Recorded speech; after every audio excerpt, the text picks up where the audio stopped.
ഇന്ന് കാണിക്കാൻ പോകുന്നത് ബഡ്ജറ്റ് ഫ്രണ്ട്ലി ആയിട്ടുള്ള കുറച്ച് ചുരിദാർ മെറ്റീരിയൽസാണ്. അപ്പോൾ ഷോളൊക്കെ നല്ല അടിപൊളി ഷോളാണ്. ഇതിൻ്റെ നെക്കിലൊക്കെ വന്നിട്ട് നല്ലൊരു എംബ്രോയ്ഡറി വർക്കൊക്കെ നല്ല അടിപൊളിയായിട്ടുള്ളൊരു എംബ്രോയ്ഡറി വർക്കും കാര്യങ്ങളൊക്കെ വന്നിട്ടുണ്ട്. ടോപ്പൊക്കെ പ്ലെയിൻ ആണ്, പക്ഷേ നല്ലൊരു ക്വാളിറ്റി മെറ്റീരിയലാണ്.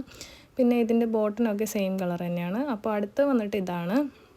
നല്ലൊരു അടിപൊളി കളർ ഷെയ്ഡാണ്. നല്ലൊരു ഡാർക്ക് ഗ്രേ കളറാണ്. അപ്പോൾ ഇതിൻ്റെ ഷോള് ചെറിയൊരു സ്വീക്വൻസ് വർക്കും കാര്യങ്ങളും വന്നിട്ടുള്ളതാണ്. ബോട്ടം സെയിം കളർ തന്നെയാണ്. ഇതിലും നെക്കിൽ നല്ലൊരു വർക്കും കാര്യങ്ങളൊക്കെ വരുന്നുണ്ട്. അടുത്തത് വന്നിട്ട് നല്ലൊരു കളർ ഷെയ്ഡാണ്. പിന്നെ ഫ്രണ്ടിലല്ല, താഴെയാണ് കുറച്ച് എംബ്രോയ്ഡറിയും കാര്യങ്ങളൊക്കെ വരുന്നത്. ഇടയ്ക്കിടയ്ക്ക് ടോപ്പിൻ്റെ ഡീറ്റെയിലിങ് കാര്യങ്ങളും ചെറിയ വർക്കും കാര്യങ്ങളും ഉണ്ട്. ഇതിൻ്റെ ഷോൾ വന്നിട്ട് നല്ലൊരു കോട്ടൺ ഷോളാണ്. പിന്നെ അടുത്ത് വന്നിട്ട് സെയിം റേറ്റൊക്കെ തന്നെയാണ് കേട്ടോ എല്ലാം. അപ്പോൾ ഇതും ഒരു നല്ല അടിപൊളി സ്വീക്വൻസ് വർക്കും വിത്ത് എംബ്രോയ്ഡറി ഒക്കെ വന്നിട്ടുള്ളൊരു റെഡ് കളർ നല്ലൊരു മെറ്റീരിയലാണ്. അപ്പോൾ അതിൻ്റെ ഷോളാണ് ഈ കാണുന്നത്. അപ്പോൾ വേണ്ടവർ വേഗം ഓർഡർ പ്ലേസ്